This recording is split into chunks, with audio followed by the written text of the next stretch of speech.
Queensland Aboriginal and Islander Health Council. Thank you, Tony. Yeah, to both of you, in recent times we've had the federal government announcement, as well as the bipartisan support that happened in 2008 to the Close the Gap agenda.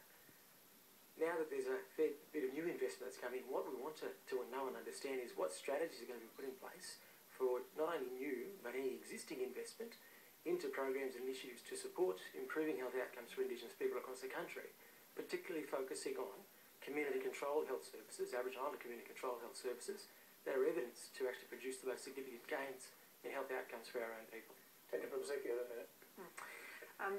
Well, I think that we're heading in the right direction with the Closing the Gap health initiatives. We've seen much better figures on child mortality. It's something that we're well on track to meeting our targets. The life expectancy target is a bit further off track. Aboriginal life expectancy is increased, but so is non-Aboriginal life expectancy, so the gap continues. I think there have been terrific investments, and we've seen a lot of people employed as community health workers in primary care settings, working directly with Aboriginal communities, including in remote communities that haven't had health workers before. The healthy communities workers helping people give up smoking and pursue healthy lifestyles. The people who are working with kids, doing the kids checks, all fantastic. The other initiatives like the Indigenous PBS one, which makes it more affordable to buy medicines, the comprehensive health checks, all terrific.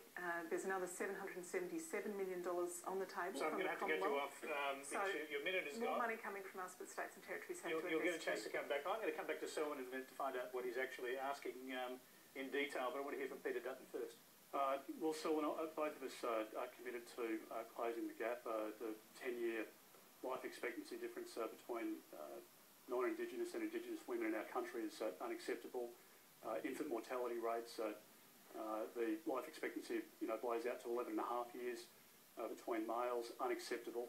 And it breaks your heart when you walk into communities and see some of the circumstances that people are living in, which just do not lend themselves to good health outcomes. So both sides have committed to spending extra in this area, and I think we're keen to leverage off some of the success that you and others have been able to carve out, but there is a long way to go, and the stats show that. But I think, again, there's a national interest in making sure that we can get better outcomes. So, and just briefly, were you talking about trying to get community control of these programs? The biggest difficulty for us in terms of the Close the Gap investment that's come over the past 5 years has been that the majority of the investment has gone into mainstream services, not to community-controlled health services, where the most significant gains are being made in health improvements. So what we want to see is to make sure that there's not only a balance, but there's also some targeted investments to where you can actually achieve the greatest gain. That's not happening at the moment.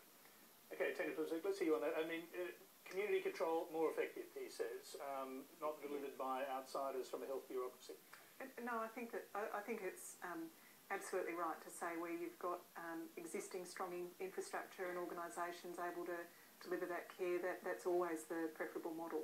But you're also balancing up how quickly you can roll out new programs, how quickly you can deliver services, and sometimes mainstream services have a degree of speed and capability that where there's not Indigenous specific services already. But it has to be a partnership, and I think that the Indigenous specific service, Aboriginal controlled community health organisations and Aboriginal medical services do a terrific job. Peter Dutton, finally, we've got 30 seconds. Your view on community control in Aboriginal communities of these services? Well, there are examples, obviously, that work well now and others where it doesn't, so we need to build on the successful model.